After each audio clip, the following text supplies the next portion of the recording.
You joined us for Rain of Blood, and together we made it rain bigger and better than we could have ever imagined. So now, join us for a second blazing inferno of knowledge and exploration. You're listening to Rain of Fire, the scorching sequel event to Rain of Blood, where we're going to delve into the world of fire play education and safety as we prepare for the upcoming Rain of Fire event. Join your host, Miss Kitten, Radically Dark, and Ember Solaris as we ignite your curiosity and stoke the flames of passion with discussions, interviews, and authentic insights from around the globe. Together, we're three flames united in one mission to make quality kink education more accessible and open pathways to conversation and connection about edgeplay topics around the world. But before we dive into these sizzling topics, a content warning. Rain of Fire discusses mature themes, explicit content, and practices related to BDSM and fire play. So listener discretion is advised, and this is an adult-only podcast. Other topics may include mental health, trauma, consent, and more.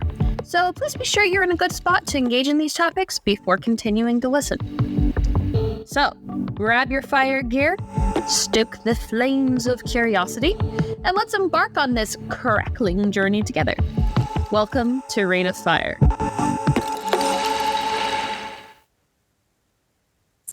Hey, fire starters, and welcome to another podcast from Rain of Fire. We're really excited to have Moon in the dungeon today, and to bring you a little bit more about fireplay and this presenter's amazing love and passion for this art. Welcome, and thank you so much for joining us.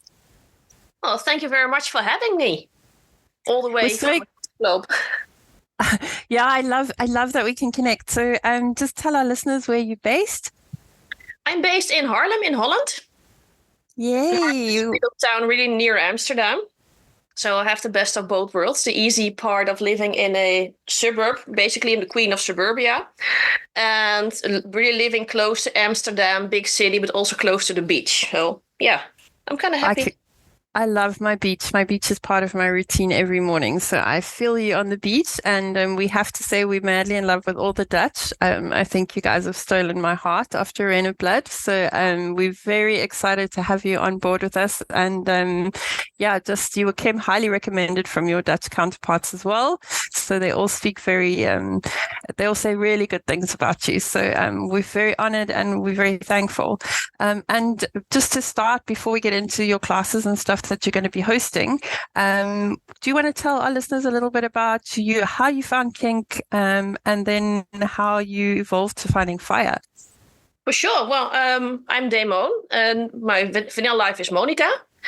I found kink in my very early 20s. It was like the script of a really bad movie. I was in a bad relationship at that time. I was sitting alone in a bar, and I met this gorgeous woman, basically, like 20 years older than me.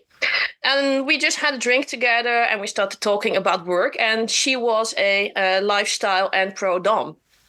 And that's the first time I actually heard about kink. I came from a really traditional family. So this was not a thing that I knew of before I got introduced to it by that woman. And a few weeks later, I was invited to her dungeon to actually literally learn the ropes, see what's going on in the dungeon, because I really had this distorted image of what kink would be. I can actually, for the Dutch people, I actually remember telling her, like, oh, I don't see myself hanging upside down with like a leak up my ass. That's not my kind of thing. With a leak up your ass. It's like a joke we had in the scouts. Like, then I found myself in the Christmas tree with a leak up my ass, and I was like, "What am I doing?" And she was just laughing about it. She said, "Okay, just come see what I'm doing then." And I did. For the first 3 months, I also actually believed I would be a sub, which I am not, by the way. So I went to her dungeon and really actually had a good time. Met the people there. She actually had a slave there, a really nice person that I talked to, and she introduced me to some other people. And I slowly got into the flow of it. And she learned me basically, I was trained really old school. Like, thou shalt hit this way, thou shalt stand this way, thou shalt address thy partners and thy subs and thy whatevers that way. So really old school. But then I started going to other parties without that group of people, and I saw the really different side of kink. Also, like not the high protocol, not the one true way, and that actually fitted me better. And that's how I found my way deeper into the scene. Also, that's the moment when I discovered Fet Life. At that point, still under a different name. But thanks to Fet, I also found other parties, more people that I could relate to. And it kind of evolved from there. At first started out really doing stuff with whips. Never been into rope. Just don't have the patience for it. I really love seeing it. I don't like doing it. And then the first time I saw a video about a person doing fire play. And ever since a kid, I was really obsessed with fire. Cooking over fire, barbecuing. I learned how to fire eat and fire breathe when I was like 16 years old, when I was still at the Scouts. Oh, wow. Okay. Your scouts sound amazing. Your scouts sound really fun. It was really amazing. We had like one of the group leaders there that actually was a fire artist and also did stuff for circus. And he at one point trained us to do that, just the basic stuff to do around campfires. I don't do that anymore, by the way. Little accident. But after years in the kink scene, I figured I saw a video once and I thought, okay, this is cool. So a person with a fire flogger. I was like, I don't know what it is, but I need it. That's how half my dungeon exists. I don't know what it is, but I need it, and then I get it, and then I research the hell out of it, and then I start to play with it. Yeah, and it was amazing, and I already knew the basics about playing with fire poi and fire swords and stuff like that. So how to handle fire and stuff that are on fire and people that are on fire. I already knew that part, but the kink part is different because you don't have the protective clothing. And it was really hard at that point to find a person to get a workshop from. It took me almost 2 years before I got a person that was actually recommended for their safe practice and also broad knowledge. Yeah. So I did for the workshop. And then just start experimenting with a few. I'm really happy to have a few really trusted partners, play partners, good friends that were also interested in it. So basically start exploring together. Like, okay, how can we make the flames higher? What other materials can we use? What kind of other fuels are there? When we started going to classes of other people, international classes. Yeah. Because now, we have Zoom and we have Teams, so we can actually see all the amazing classes from the presenters all over the world instead of in our own little bubble hoping that a person sticks out. And that's how it started. And it actually only got worse from there. The flames only got higher. We have a group of friends that meet and we sort of do our sort of kink practice together. We like to collab so we can set stuff up for bigger plays, and we call it our For Science group. And exactly what you're explaining now sounds exactly like the group. Like they're like, what happens if you add butane to the balloon? What happens if you add propane to the balloon? Yes. like how can you make a bigger bang? How can you, exactly that. And I'm in the lucky position that one of my partners is actually a chemist. And because of my former job, I'm a calibration technician and I've worked in lots of temperature labs. I actually had opportunity to have all my stuff chemically tested and to have all my stuff tested in labs for combustibility, gases, whatever happens if you do this, whatever happens if you do that. And because it also have good connections to the fire department. So I could also actually go to the fire department from my company. They have their own fire department. And just go there like, okay, Mr. Fire Person, I have an idea or I have a workshop. Am I saying anything stupid? Can you please look with me to this video that we made? How can we make this safer? And the first time my friend was like, oh, this is cool. And his entire fire crew was like, what the frickin' damn hell are you people doing? And it became like a bi-monthly meeting. Every time I had to go there to get to do work, I actually brought a little video for them to see, or I had a little demonstration for them, and I got feedback like, oh, you should maybe try this, you should maybe try that. Have you tried adding dishwashing liquid to your water to make sure it extinguishes better? I was like, oh yeah, that's awesome. I love that.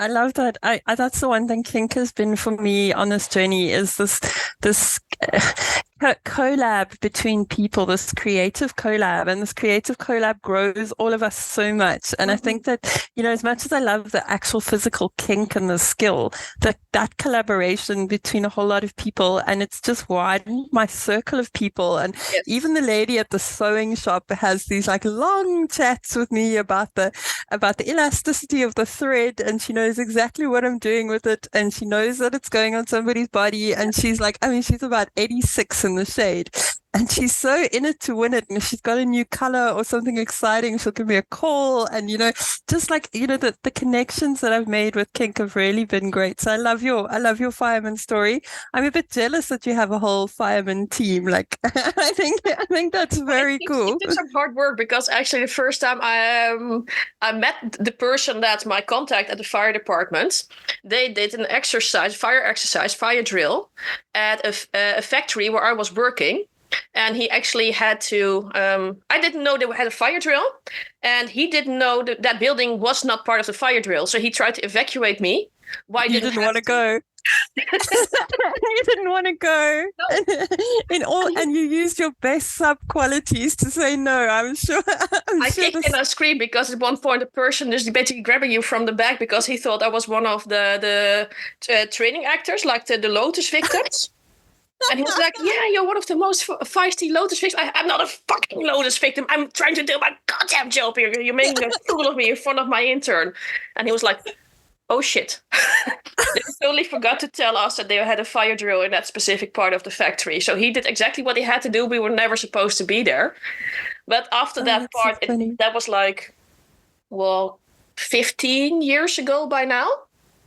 And we always kept in contact, because this was like the freakish story to meet a person. Like, how did you meet your friend? Well, he forcefully tried to remove me, and I wouldn't go. Oh dear. So you've mentioned you've got a team that's helping you with safety precautions. Without going into too much basic detail, what are some safety precautions that are really important to you with playing with fire? What are some things that you sort of make sure happen every single time? What is your basic? One of the first things is important to me that actually comes from my background from the heavy industry I worked in, that loss of containment is loss of control. And that goes for fire, but it also goes for the fuel. So I always make sure that my fuels are in proper bottles, that there is a cloth on the floor so fuel doesn't spill. Okay, I like that.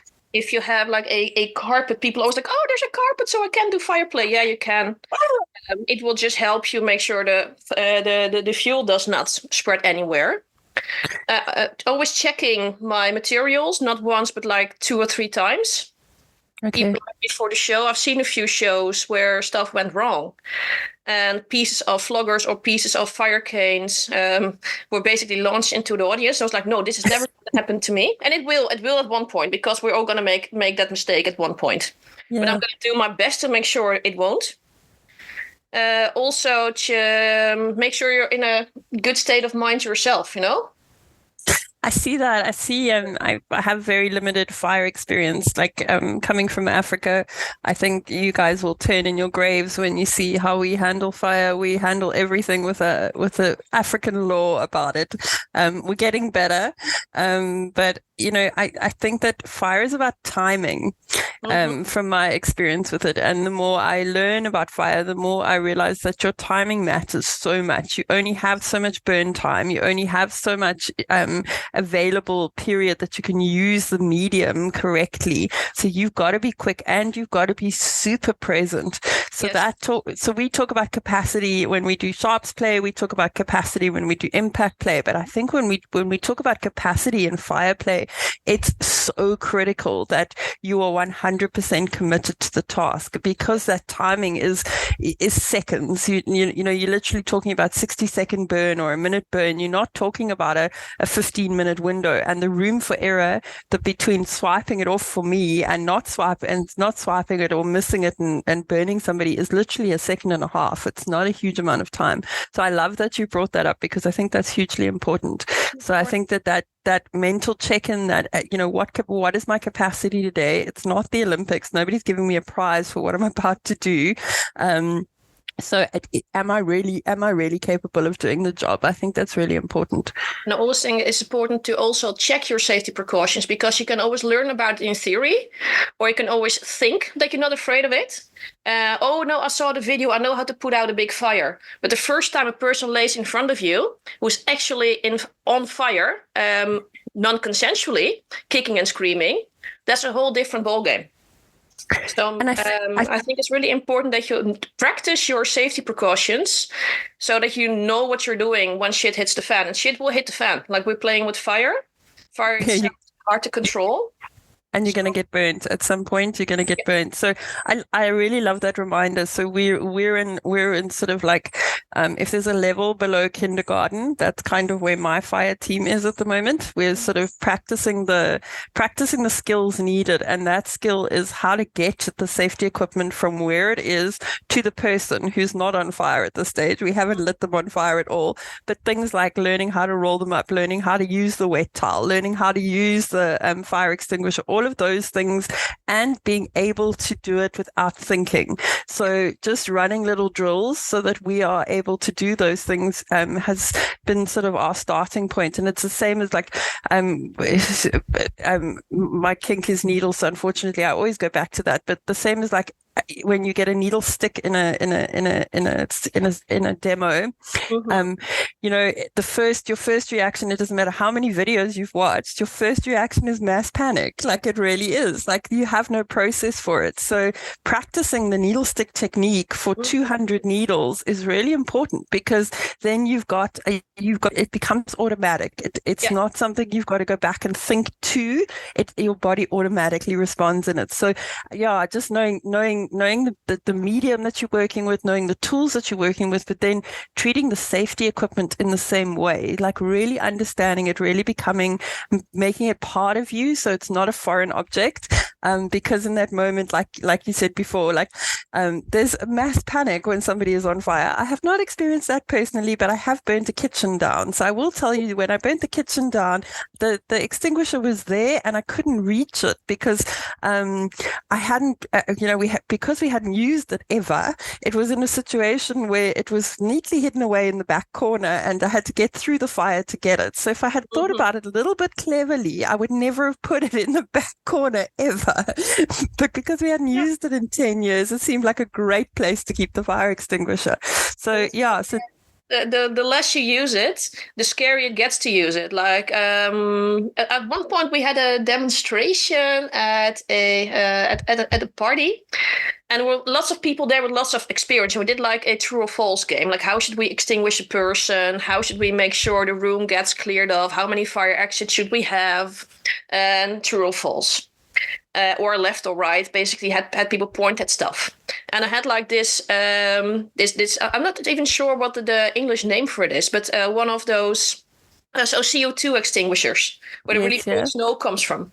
And they had one of those, and I also had a bucket of water. And I figured I'm going to do a little mind game with them.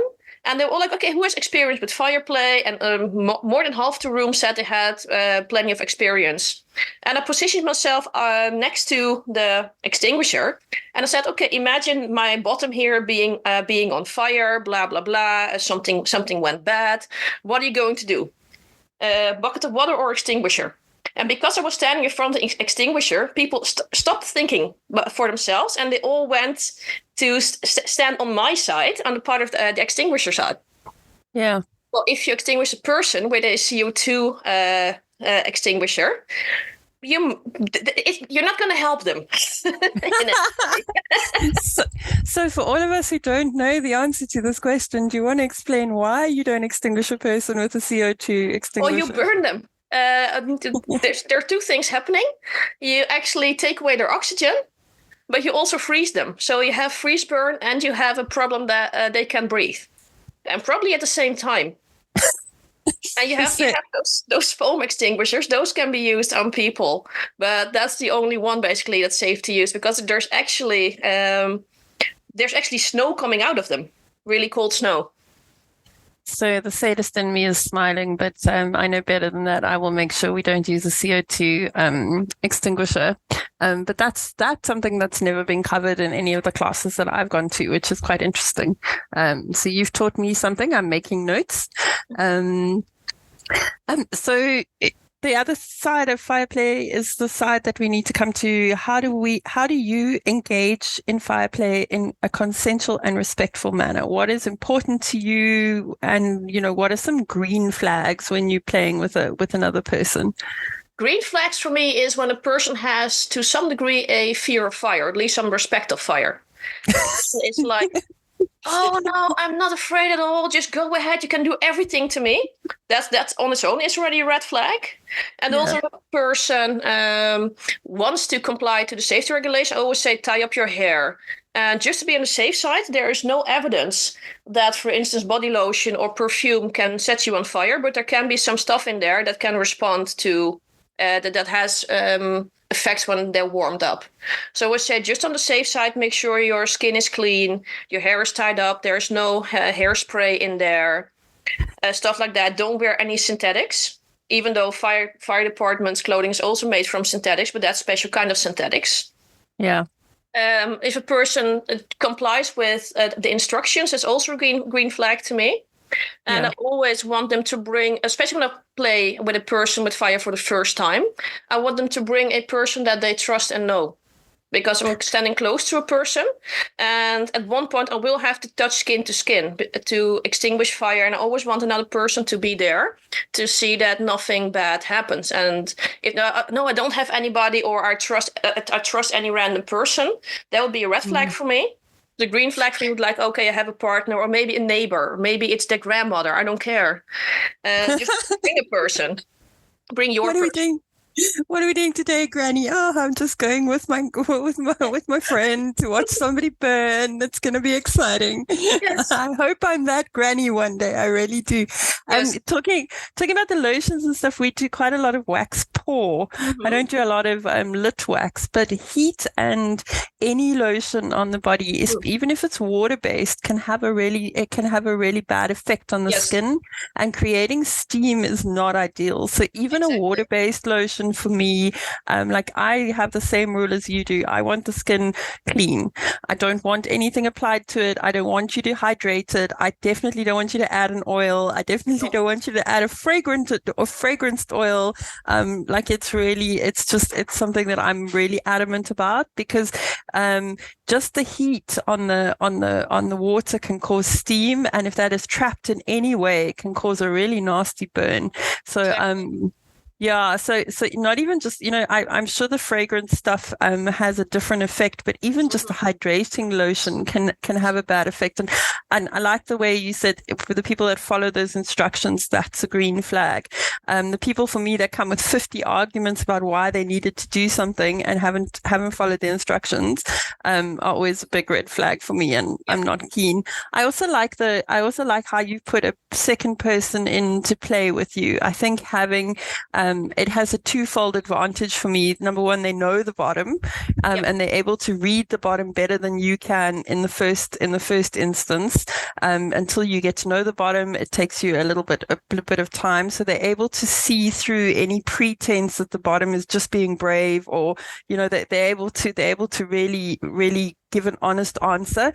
And also, I think sometimes you're so focused on the job that you don't get to be focused on the bottom. And if the bottom's face is facing the floor and not you, it's also difficult. So it's nice to have a second person there. So for me as a novice, I think that's a great tip. I really think that's a good tip. Are there any misconceptions or challenges that you faced coming into fireplay? Yes, for sure. First thing was actually the thing that I hear a lot is, but we can make it safe. I was like, yeah, sure, try to control a flame. So the biggest misconception for me was that people think that it's without risk. And we can, of course, reduce the risks, but it's never safe to play with fire, just like it's never really safe to cut a person open. So I'm like, some stuff you can make it safer, but it's never 100% safe. I love that. And I think because you're dealing with a whole bunch of ladies who are very involved with risk profiles for blood play. We really echo that statement. And the word safe for me in kink, it's partly why I've never related to that safe, sane, and consensual, because there's nothing safe or sane about what we're doing. Like there just isn't. Like normal, otherwise the entire world would be kinky and no one would be vanilla if that was the reality of the situation. And I don't like the word safe in kink at all. Like I don't like people to say like this is a safe space. I live in Africa. Even my house is not safe. The chance of the very bad construction falling down one day is almost 100%. That we could have a riot in the street and a mob could overrun my house in a heartbeat. Like I cannot guarantee your safety just because you come to my house. And then when I put that into a situation where other people are arriving at an event, I can't vet every single person, and psychopaths are the best liars on the planet. I don't have the time in my day to vet everybody to the degree that I can guarantee every player is safe at my event. And then with the kink, like there is no way. Like I've seen accidents happen in a kink space with simple things like simple bondage equipment and simple impact equipment, and that stuff should be relatively risk free. But still, anything can happen. We've had a hoist snap, and somebody nearly hanged themselves off a collar because the hoist snapped. There's no guarantee. So it's, and I think as soon as you say the word safe, people come without autonomy. They stop thinking about their own yeses and nos and start saying, "Oh, this is safe. I was told this is safe." And that risk budget that you're talking about, that risk mitigation, is part of the kink for me. Either that, or I'm like getting old and admin is my kink. But I think it's super important. So it's so great to hear that is hugely important to you too. When you're looking at risk mitigation and you're looking at your risk budget might be different to mine. You might have more to spend or less to spend. We're never going to align like that. And I think for me, as I get older, I'm quite happy for anybody to kink as long as they've decided that this fits into their budget, and they've looked at the consequences that could happen, and they've navigated that in some form of process and then decided to do it. It might not be something I would do, but it doesn't mean that it's not good or bad. Like there's no binary on that. Yeah, totally. Like there's some stuff I don't do. Also when it comes to fire, just because I had some bad experience with it doesn't mean that somebody else cannot do it in a safe way. I just have experience with it, and I didn't like the experience, so I'm not going to do it again. And nobody's going to convince me anymore after like 22 years to still gonna try you can do it one more time, but I know a safer way, but the material I use is safer, or blah blah. No, I had experience and I'm fine with you doing it, but please do not do it on me or on my bottom or whatever, and don't try to convince me that I should do the practice I don't like. Just because we do fire play doesn't mean we like everything that there is to do about fire play. Same with any other play. Not everybody who's into impact play likes canes, and not everybody who's into needle play likes cutting up people, I like that you are so aware of your own boundaries. That's really cool. And I think in a society where we always have to say yes, I really have respect for people who can use their no's. And those no's are it's not a personal attack. I mean, just because you're going to say no to me cutting you open doesn't make you a bad person. It just means it doesn't work for you on this particular day. I mean, I'll keep asking just in case you change your mind in 6 years' time. But hey, if you change your mind, fine. We can always renegotiate like in 2 or 3 years, That's not a problem. Yeah. And I think one of the biggest misconceptions is, I think that you already said that simpler things are usually safer. I had that issue, for instance, I also do a lot of wax play. The people say, yeah, but I only use low temperature candles because they are safer. Yeah, they are if you know how to use them. But still, if you have like low temperature wax and you have it heating up for like half an hour, it's still going to burn you. I'm just so glad you mentioned that because I have such an issue with that. We, our community uses like a electric frying pan with water with a steel container and then puts the wax in the steel container and it bubbles in the water. And the problem is the heating elements directly at the bottom of the steel container. The water might be washing around the container, but it's literally sitting on the element. So it's great. But when that wax bubbles in the container, you've gone past the melting point. Like so past melting point, and now you're putting that on a body. So like I think like people say to me, wax is not an extreme play. The way we use it, because we use it in, so we'll do 5 or 6 kilograms at a time, so we're using it in huge amounts. It becomes incredibly extreme, and as soon as you start layering wax upon wax upon wax, you're trapping heat. So you've changed the entire play, and I just think people don't conceptualize the risk involved in something like that. And the management, like wax play is not something I do quietly on my own on a bottom. Wax play is something I do with a team. I have one person managing my electric frying pan with little temperature gauges and making sure that that is cooking at the right temperature. And I have another person managing the bottom, and then I'm managing the pour. So that's 3 people to pour on one human being. It's a team effort, and it's a big job, and everybody, the bottom and the 3 people involved in the room, have to be managing themselves in this situation and being conscious, because the person managing the heat is responsible for the rest of the team, and everyone can get burnt if that doesn't go well. And a very important point there when it comes to self-management, like we all have shared responsibility. When we were talking about green flags earlier, I think that shared responsibility and shared accountability is also a big green flag. It's not only the top who's responsible, it's not only the spotter, it's not only the bottom. We all have equal responsibilities regarding our role. And it might vary. For some place, it might shift more towards person A, person B, person C, or maybe even person D. But I think the shared responsibility of that you're mentioning here as well is really important, and also really awesome that you do it that way, by the way. Oh, thanks. I'm very lucky to have a good team. I think we've created a whole bunch of crazy people who like to get together and do weird shit for science. Yes. So it's great. And I'm also, you mentioned you've got somebody involved in chemistry. I've got a scientist involved in my team. So at least, we've also got access to a lab. We test crazy shit. So, but being able to explore it to that degree is phenomenal, and it ticks my boxes. I like the planning side too. So for me, that's quite important. But yeah, I think that you mentioned the word accountability, and I absolutely love that. I think for me, one of my sort of biggest sort of standpoints in choosing a partner to play with is, do we align ethically? And how do we take accountability? Does that align? Because that's so important to me, because this is fucking crazy stuff. Like, there's nothing sane. There's nothing sane about what we're doing, and it's gonna go wrong. It's not that it's, that we're gonna be able to risk mitigate and we're gonna avoid it forever. At some point it's gonna go wrong. And when it does go wrong, what does that look like for both of us, and how do we approach it?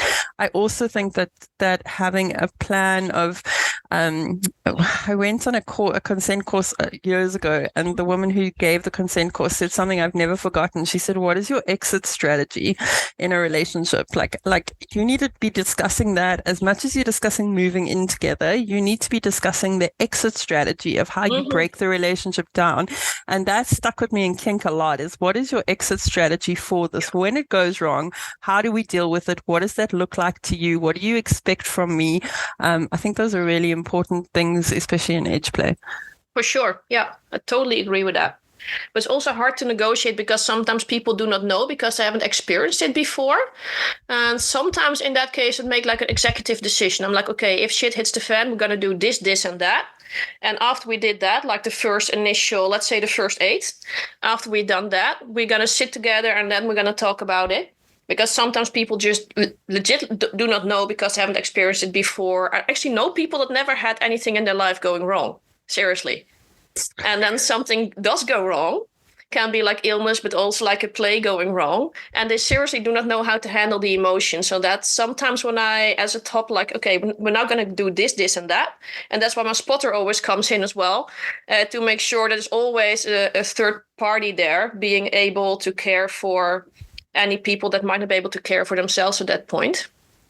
Yeah, and I think trauma goes both ways. There's in that situation, there's trauma for the bottom and there's trauma for the top. So you are now both in trauma response.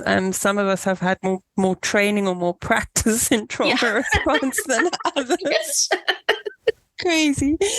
So we handle it slightly better by degrees, but not like we're never going to be super professional about it.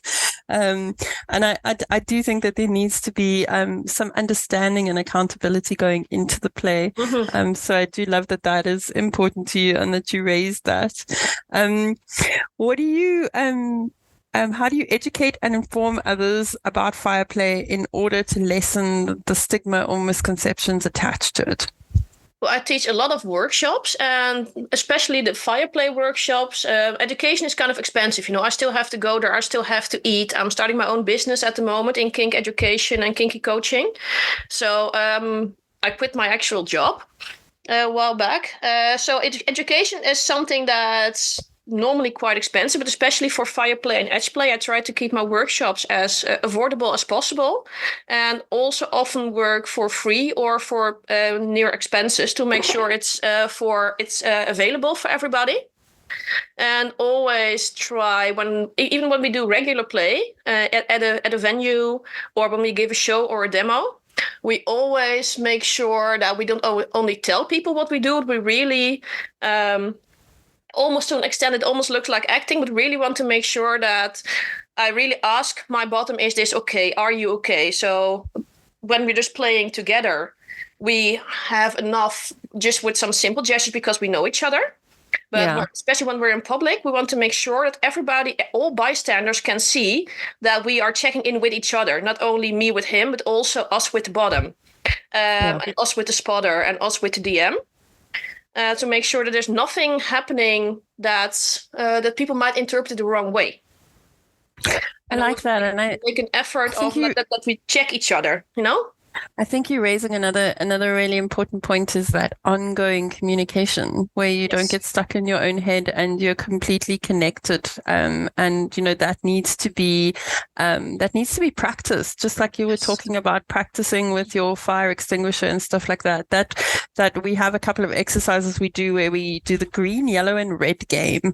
And it sounds ridiculous, but the first time somebody says green out loud, they feel stupid.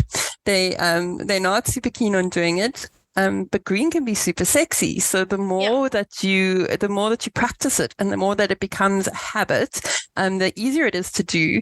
For the top, it's fantastic because the top gets all this feedback. So the top grows and gets better and the scene. Yeah, and the scene gets better, and you can practice them, like you've done like we're doing with our little emergency drills. They're super fun. It's nice to watch people run around the garden being idiots, and using fire blankets and rolling them up like burritos. Yes. But the other side of it is we're getting comfortable with it. So you can put a person in a situation, we put them on a massage bed, and then the person A massages person B, and person B's got to go green, yellow, or red, and they've got to give an answer every 10 seconds so that the top knows exactly that what they're doing is good or not so good.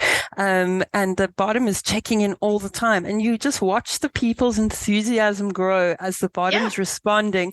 And the bottom doesn't feel so awkward after saying green 67 times. In a minute. Make safety like fun and sexy, but also be like a good example. Also, when you're at a party and you're not there giving a show or a demo or workshop, still go around the scene like you're doing it, because it's also your own safety. So make sure you clean up all your materials before you do anything else. Make sure you extinguish everything properly. Make sure you have a proper parameter. When I do fire play, I'm usually very much into focus. So, but also fire attracts people, just like it attracts insects. It also attracts people, and especially photographers. And it wouldn't be the first one. The person's like, "Oh, Mo, can you please laugh at the camera?" I'm like, "No, I'm busy."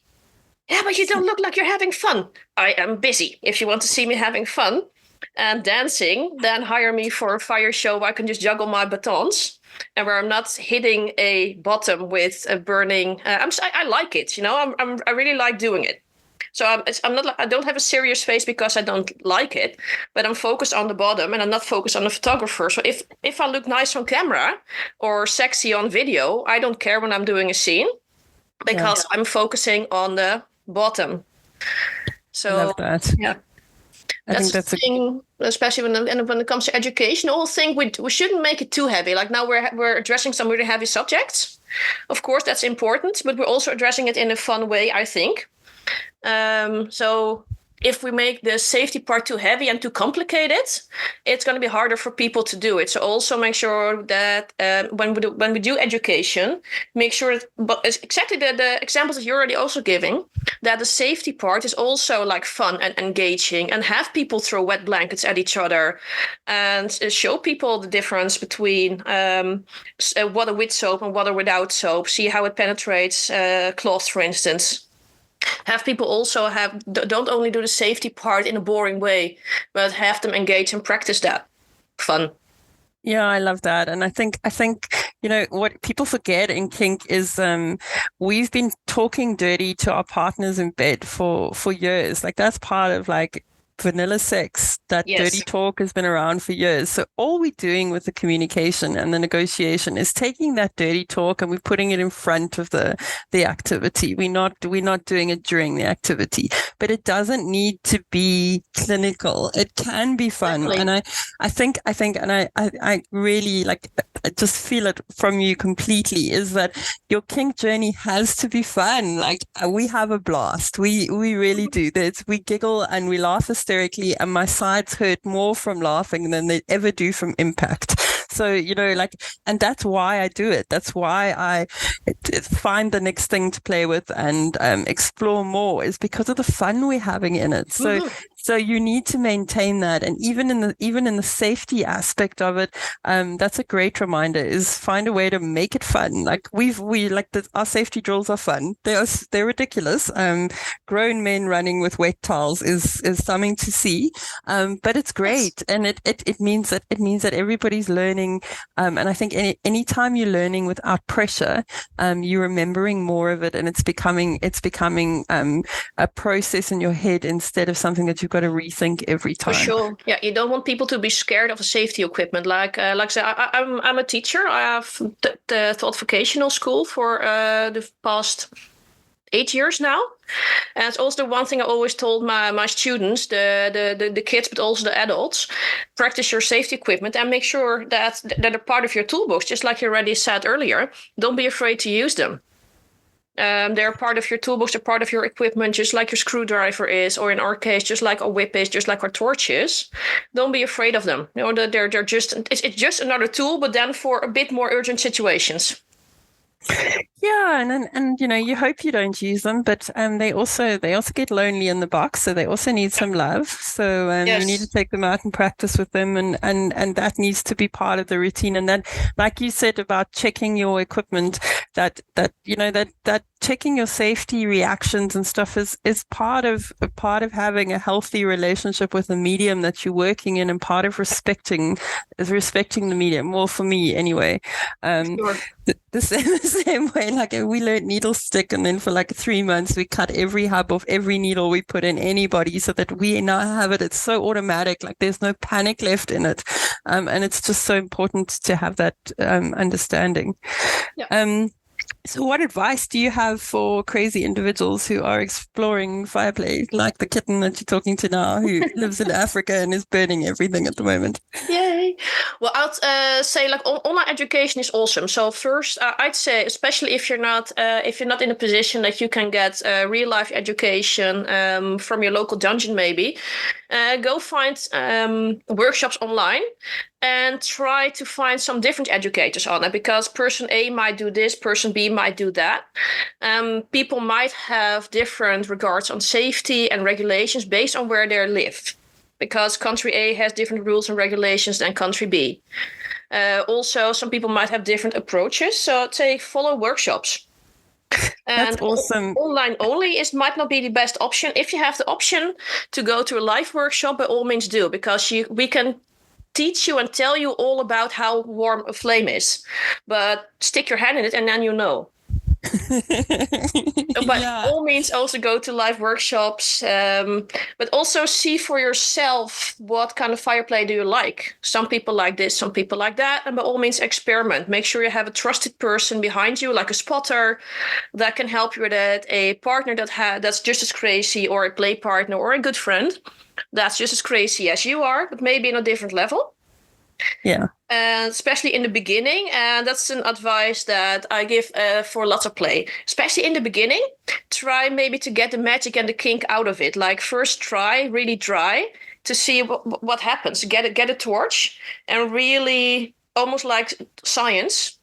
Explain what you're doing, see what you're doing. Is the torch big enough that I can extinguish it with my hand, or do I need anything else? Really scientifically. And then put the magic back in once you feel confident with your tools, to prevent going into top space or bottom space and not being able to make those decisions later on. I love that. And the only thing I'd add to that is what I find quite useful, because we obviously have a very small community and we don't have any fire tops. Mm-hmm. What I find quite helpful is record your session. Yes, also. And then you can play your session back and you can watch it. And a lot of the time you'll be able to say, oh, shit, I should have done that there, and make a note on a piece of paper. I love notes. Yes. I told you admin's my kink, so I'll make a note and say, like, next time I must remember to add that before that, or I reverse the order of this, or that was too far away, I can set up differently.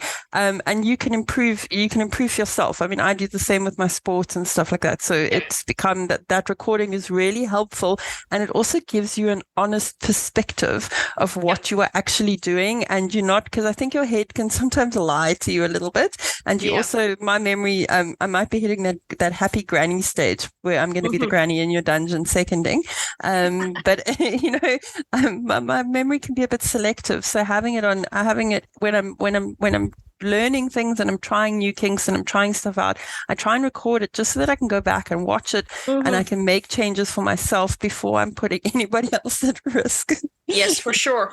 And what I also always recommend is start small. There's some videos on my Fet Life and on my YouTube channel that we make huge fire. At one point, me and my demo bottom fetish, at one point we had flames touching the ceiling of a play space. We were okay to do that. It was totally fine. It was really high. And the next demo I gave, people were like, yeah, but I want to do that too. But we practiced this for like 4 or 5 years. This is not like something we do right away. And the heat coming from that is so impressive that people sometimes forget to act. So start small, get comfortable with what you have. And then somebody showed me. I always say it's not the Olympics today. There's no prize. Start really small. And I like the way you said take the magic out of it, because I think that's hugely important. I think all of that biochemistry in one lot is a lot. So let's start with individual lots of biochemistry, and let's start learning the skill. Once you have a skill that has become automatic, then you can take it and you can put it into a scene and then put the magic back into it.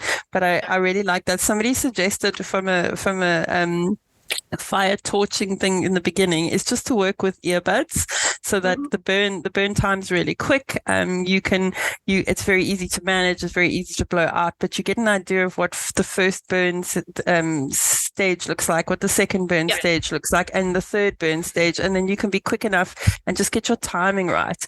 So I've been burning a lot of earbuds. and also learn what materials you prefer. Like here in Holland, we don't have much of a fire community yet.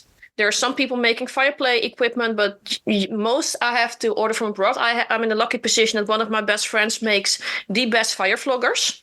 So I always order fire floggers from them. But for torches and stuff, we have to use mostly fire eating equipment. And those are all made from Kevlar. But for fire massages, you might want to have cotton or maybe less tight woven torches, so they're a bit softer on the skin. And now I have to order them from the States, which I did. But also to experiment with different materials, because I don't like teaching the one true way. One person likes Kevlar, one person likes cotton. One person likes bigger torches, one person likes smaller torches. Try what you're comfortable with. One person only likes to play with flesh cotton and doesn't want to touch torches at all. So experiment, find your style in it, and dare to have fun. Because if you have the equipment that you're comfortable with, it's more fun to play. And nobody is here going to tell you how you should look during your play. So dare to choose your own equipment, dare to see what's fun to you. Maybe you like cotton more. Your torches might need more revision and might need more maintenance. But you might like that soft feeling of the fire massage, for instance. Same with the fuel you want to use. I'd always recommend you 70% ISO. But you can also get 100 and dilute it, because for some sort of play, you might need the 90 or 100%, because otherwise the burn will be like literally a second or not at all. Okay. So experiment, play, and document, of course, your findings, because then you can adjust accordingly. I loved the information that you give me now just on the different materials. We have no fire torches in this country, like nothing.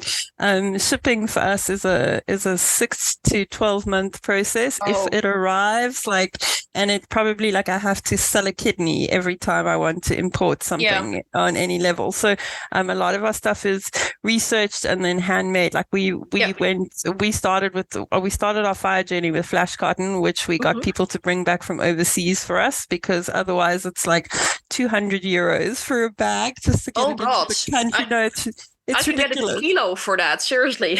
yeah, but if you send me a kilo, I have to sell both kidneys to get it. Yeah, so we managed to smuggle a bit of flash cotton in. So that was our start, and then we make our own whips normally. We have my whip top is part of the passion for him is making the whip. So he sort of then molded the whip, and we managed to get the right materials, and through trial and error ended up with a fire whip. So it's been a bit of a journey for us, but it is possible.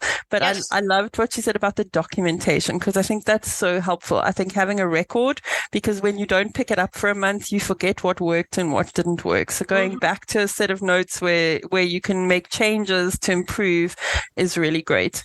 I can't believe you can get a whole lot of a kilogram of flash cotton for that price.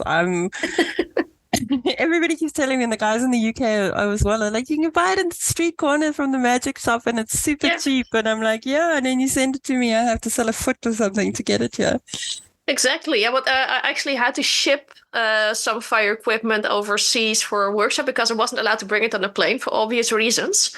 And I don't have a good track record with having my bag searched, so I figured I'm just going to send it ahead.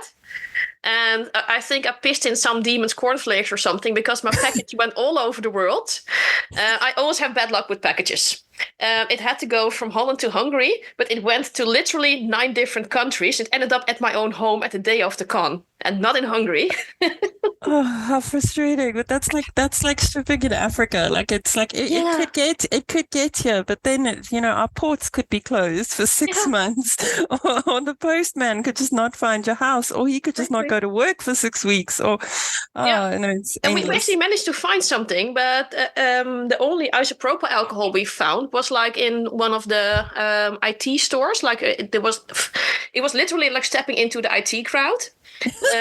Dusty office, smelling like computer. I'm from tech, so I kind of know how computer rooms smell. I think we all recognize that smell. And they had isopropyl, but sometimes you just have something in your hands, and then you have like this gut feeling, like it says it's this, but It's somehow, I don't know. Not. We also managed to find some flash cotton, which was still soaking wet. So we actually hung flash cotton in our hotel room to dry in order to hope that we could use it the next day. Talking about fire risk. But then we tried that different isopropyl alcohol. And even though the temperature was fine for my bottom, there was something in there. It smelled different. And because of the ceilings were really low, we actually had to cut our demos short because we were unsure. On the bottle, it says it was 70% ISO with water. But because of the smell, we knew it was something else. But we never found that out, because I could not bring the bottle back, so I could not get it analyzed. But we were like, okay, what they did just sell us, And after 2 or 3 torches, we figured, okay, we're not going to do this. We're not going to use this on the floors at all, because we're unsure what it's going to do. Yeah. and we managed to get a bottle of 70%, like a leftover from another person at the con. But the stuff that we use in country A can differ from the stuff that you get in country B. That's basically the moral of the story. Like, and if you think, especially when flesh cotton, for instance, you can have slow burning and fast burning flesh cotton. Sometimes people use flesh paper or flesh cord instead of flesh cotton, and then they complain to me that they get burns. Yeah, that burns really slowly. So yes. I have a question with the flesh cotton. Does the flesh cotton have an expiry date? Depending on how you store it, it shouldn't be. But it's also depending on if you normally when they ship it dry. They ship it wet, and then you have to dry it yourself. If you store it in a dry place, it should be fine. But I also had flesh cotton disintegrate. Like when I pulled a little, when I get something out the bag, it kind of like it went to full dust puppy on me. I've had the same thing. That's why I'm asking. And then I had one lot of practically, I'd say yes. I had one lot of flesh cotton it worked fantastically. It was great. It was stored in a sealed container. It wasn't touched, and I took it out like 2 months later and lit it on my hand. Thank God, tested it before I put it on my bottom's penis, because that would have ended really badly. And it burned super slowly. The speed of burn had changed completely. Yeah. So so just making sure that your product is working. And I was, exactly, always test your product, because technically flesh cotton shouldn't, but still it's cotton basically dunked in several chemical solutions. Yeah, it's soaked in acid to change. So we've managed to make it in a lab. We tried. Yeah, we managed to make it in a lab. I will tell you something, without a fume hood, it's not a good idea. You really need equipment for that. That's not something you can make in your shower. We also tried it here. Like, let's say my house is basically a cabinet of curiosities, and I live together with an evil mad scientist. So between the two of us, we made some weird stuff. And at one point we figured, okay, we can make some flesh cotton. We did get something that burns, because it's not too hard to make anything that burns. But it did not resemble flesh cotton. It was not nitrocellulose. I'm not sure what we made. It smelled horrible. We only touched it with with gloves and thongs and stuff. And we figured, no, it's not worth the cost, because the base equipment, the base material you need is expensive. Yeah. But for us, it's not worth the cost, and it's definitely not worth the risk. Especially because you don't know how it's going to respond. Every little piece of it can respond in a different way. So Yeah, we managed to get it to burn. Our first lot didn't work very well. It was very slow burning. Our second lot worked very well. But the fumes that come off that stuff while you're making it are super toxic. And it's really something that, unless you're in a lab setup, is really difficult to make. The first lot we did sort of half-heartedly, and the second lot we did in the lab. And the second lot worked, but again, wasn't worth the risk. And it was only worth the cost because the chemicals were available in that lab and we could use them. If we had to buy the chemicals, it wouldn't have been the same story. Yeah, for sure. And I'd say for flesh materials, I'd say the shelf life or basic expiry date would be approximately a year. If I look back at the experience I had so far, usually it doesn't last as long in my house, because I will also use it in vanilla settings. But I'd say about a year. Okay. Good and to know. When in doubt, light it on fire, test it. But don't test it on a person, of course. And if it's not suitable for use on persons anymore, it still might be suitable to be used for special effects, like for campfire effects and for magic tricks. If you dispose of it... I like the way you said campfire effects. We had a kink party the other night, and we were lighting the campfires, and we were doing it with a thread of flash cotton, and it was really fun. It was one of those accidental, okay, how do we make this more fun? Okay, let's add some flash cotton to it. And it's really cool. So it might still be suitable for that, especially the flash cotton. Once it starts to disintegrate, it gets more dense, and then it gets more dangerous because the burn time will be longer, blah, blah, all kinds of chemical stuff. So when in doubt, just use it not on people. Just use it for torches. Use it to put on campfires. Use it for special effects. Put it on if you start a workshop, for instance. What I like to do is have a little plate of flesh cotton that's expired, or flesh paper that I don't trust anymore. Put it on something like that and start a workshop with like a flash of fire. Used it also for safety lessons for my students in the vanilla way. Okay, let's talk about safety. And then my entire desk was on fire. You do have attention from all the students after that. I think the one thing I'm going to take from this is that fire attracts insects and people and photographers. I think that's the best thing I've heard. Like, I absolutely love that line. Like, that's ingrained in my head after this. So, back to fire and the future for fire. For you, where do you see yourself going, and where do you see fire in the greater community going? Well, in the greater community, I'm happy to see that also in Europe, it's getting more and more popular. That has, of course, an upside and a downside, because it might also attract people that are maybe a bit less careful with it, but it also attracts a lot of people that are willing to educate others.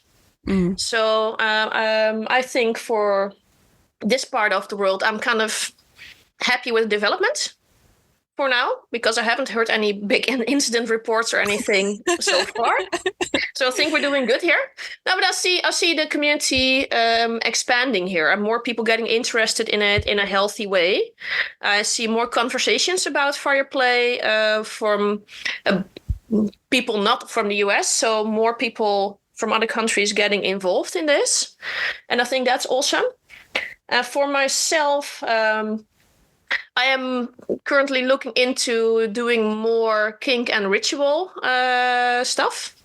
So for me, the next step is doing more fire rituals in kink. Okay. So another set of combinations, like there's lots of rituals involving fire from all over the world. I believe I'm doing one of the workshops for you as well, but that's beside the point. So that's something I want to expand more on, using more fire in a ritual way. And also ordered some new stuff that I'm going to experiment with. So I hope I might have it with me before Reign of Fire, then I can demonstrate it as well. Yeah, we're excited. So tell us a little bit before I end off about what you're teaching us and what you're bringing to Reign of Fire. So what I'm going to be teaching is a basic class that's called Fire Starter.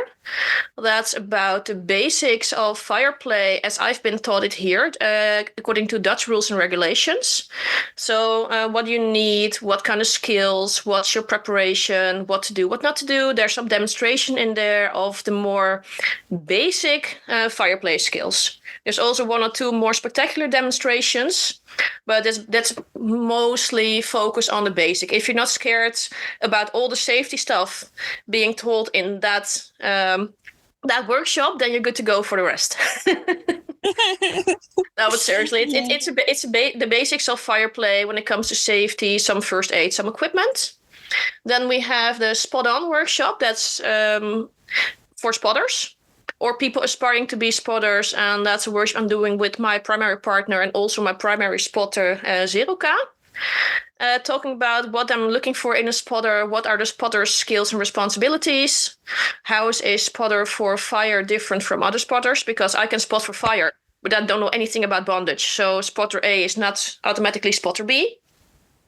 How can a spotter help you what are the kind of skills that I as a top would be looking for in a spotter, and maybe some input from what would the bottom look for in a spotter, what would the organizer look for in a spotter.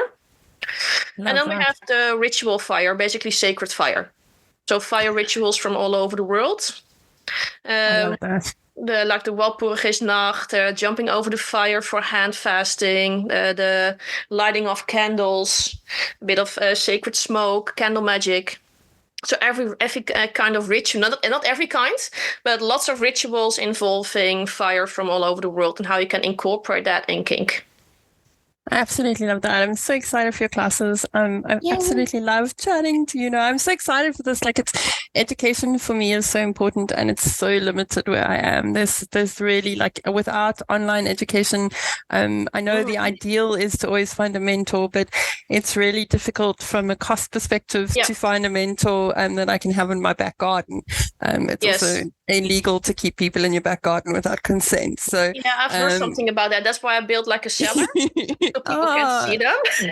You put them underground. Okay, yes. I've made that, isn't it? I've got a really good fireplace that we barbecue in. It's got a nice little door that closes and everything. I'm just looking that's for fine. the right. Just lock it up. You don't want them wandering around the streets. It's going to cost you so much. So it's just so great. And I think also just being able to connect with other players, even if it's a kink that is not super familiar to me, has just been incredible. So thank you so much for your time and for supporting us. And we can't wait to have you at Rain of Fire. Where can people reach out to you if they want to get hold of more information from you, or they want to follow you? How do they do that? People can always just contact me through FetLife. So my FetLife handle would be day_moon_. So D_moon_. And they can also send me an email. I believe my email address is also on my FetLife page. I'm still working on my own website, so that's a work in progress. But by all means, contact me through FetLife if you have any questions, or maybe for Rain of Fire, I might do some performance stuff as well.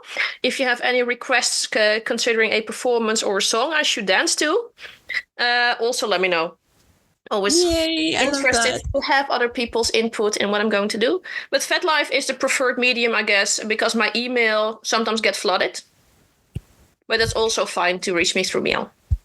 I went on a New Year, New Me thing, and I started to clean up my Gmail accounts and deleted every single email from the last 10 years by accident. Oh, nice. So I'm in this like limbo of having 6 emails in my Gmail box and managing it super well at the moment, and living in fear that something from the last 10 years is going to need attention, and there's no way I can track it because I've deleted everything. So it's like a settling freedom followed by complete anxiety. But yeah, I get the email thing. Oh, that's great. I hope you have a good rest of your Friday afternoon. I know you don't have the most pleasant task ahead of you, but I hope it goes well and swiftly. And I definitely would love to connect again. I'm just going to close up and say to all my fire starters out there, if you haven't got a ticket for Rain of Fire, what are you doing with your lives? You need to get one while the early bird special is still on. We have incredible presenters. We have incredible classes. We have great discussions. We're really looking forward to helping you set things on fire in your lives.